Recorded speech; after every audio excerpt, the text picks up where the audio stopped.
qu'on a choisi, c'est un modèle de subsidiarité et un modèle de liberté autant que possible. On est une petite start-up qui s'appelle Ignition Programme, qui maintenant fait presque 50 personnes quand même.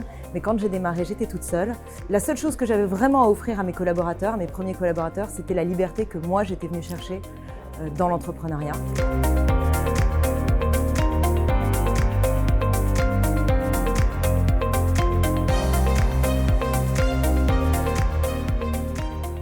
Je dirais, une façon de le définir, c'est de redonner la souveraineté à l'employé. C'est-à-dire que c'est celui qui sait, qui fait, qui a l'autorité qui va avec. Donc ça, c'est un axe. Le deuxième, c'est une transformation continue, agile de l'organisation. Une nécessité de se transformer par rapport à nos clients en interne et par rapport à nos clients en externe. Rapidement, à la vitesse auquel le monde va aujourd'hui.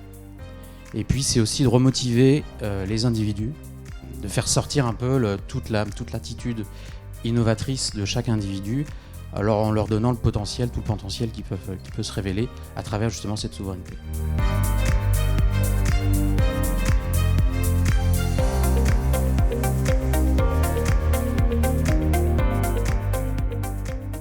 Alors, les salariés et l'intelligence collective, moi je suis convaincu qu'il y a une attente très très forte des salariés pour être mobilisés, consultés sur des démarches d'intelligence collective plutôt massives, notamment dans les très grands groupes.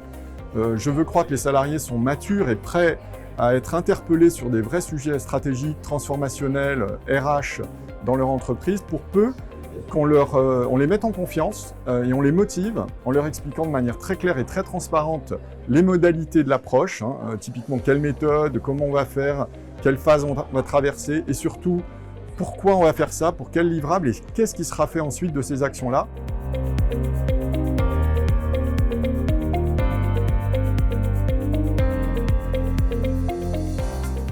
Dans toute organisation, il y a 4 formes de reconnaissance. Bien sûr, la reconnaissance des résultats, à laquelle on pense systématiquement et que je n'ai jamais besoin d'expliquer dans les entreprises. Mais il y a aussi la reconnaissance existentielle, c'est-à-dire en fait reconnaître les gens pour ce qu'ils sont, pour leur identité propre, et justement leur permettre de se sentir reconnus pour leurs idées. Autre forme de reconnaissance, c'est reconnaissance des compétences. Technique, expertise, mais aussi compétences comportementales et de la qualité du travail. Et puis le dernier point, et qui pour moi n'est pas le moindre parce que c'est le parent pauvre de toutes les organisations, c'est la reconnaissance de l'investissement dans le travail. Dit autrement, c'est la reconnaissance des efforts, même si les résultats ne suivent pas toujours.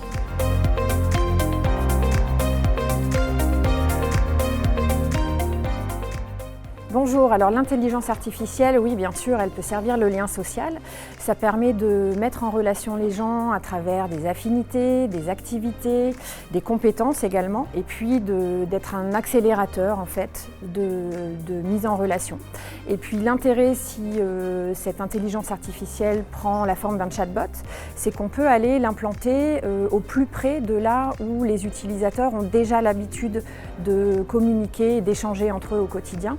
Et donc ça facilite beaucoup l'appropriation et le taux d'usage.